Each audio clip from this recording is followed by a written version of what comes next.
Attention. This video is created for educational and informational purposes only. It discusses various situations and schemes related to illegal activities, solely for explanation and discussion. The content is not an instruction or a guide for unlawful actions. The author of the channel does not support, encourage, or justify illegal behavior and is not responsible for any use of this information. What if I told you that right now, at this very moment, someone out there is being tricked? They think they're signing up for easy money. They think they're going in for a simple medical procedure.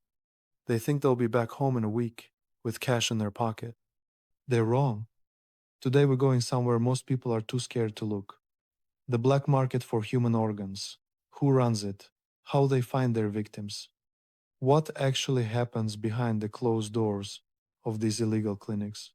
And most importantly, how to make sure you never become one of them. Stay with me, because this video might save your life one day. Let's start with something that's gonna hit you hard. Every single day, 20 people in the United States die waiting for a donor organ.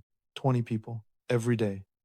These are real people who woke up that morning hoping today would be the day they'd get that phone call, and it never came.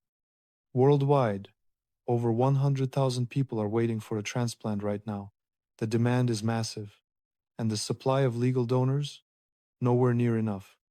That gap, that desperate life or death gap, is exactly where one of the dirtiest markets on the planet was born. According to the UN, between 10 and 15,000 organs are illegally sold every single year, and the total value of this industry, over $1 billion annually. $1 billion made off of human organs. These criminals don't pick victims randomly. They're looking for a very specific type of person. Someone drowning in debt is the perfect target. When you desperately need money, your critical thinking shuts down. You start considering options you'd never even look at under normal circumstances.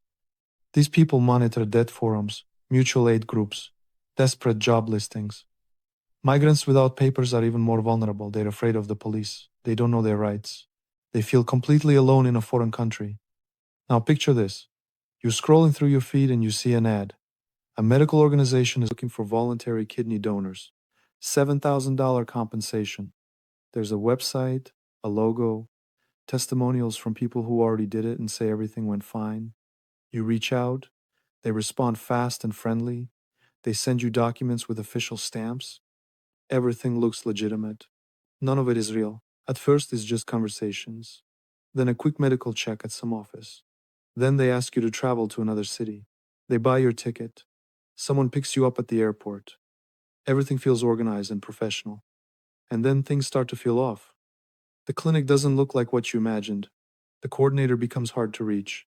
Calls go unanswered. And at some point it hits you, you're in a strange city, out of money, maybe without your documents, and there's no way out. Best case scenario, they let you go. With a fraction of what they promised. With a scar for life. With complications nobody warned you about. Worst case, the person simply disappears.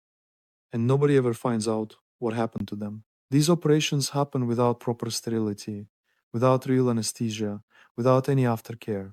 People are left with chronic infections, with pain that doesn't go away for years.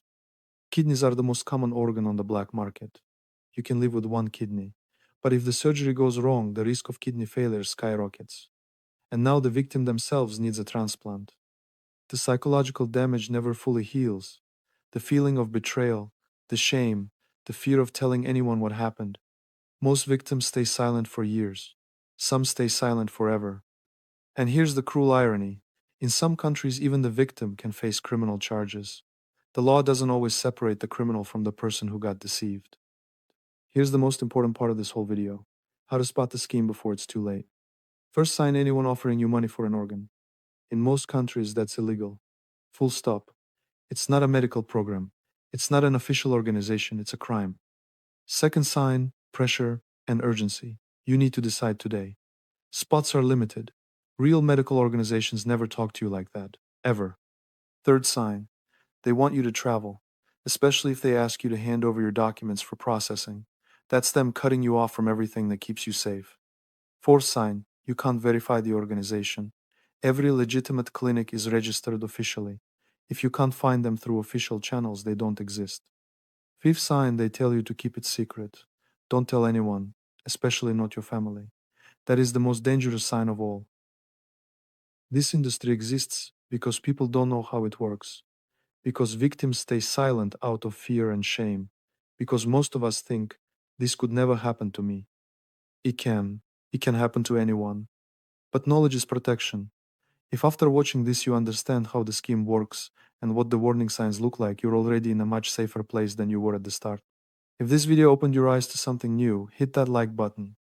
It helps more people find this information. Subscribe so you don't miss what's coming next. We're just getting started. And drop a comment below. Have you ever heard of schemes like this? Or do you know someone who almost fell for it? Let me know down there. I genuinely want to hear from you.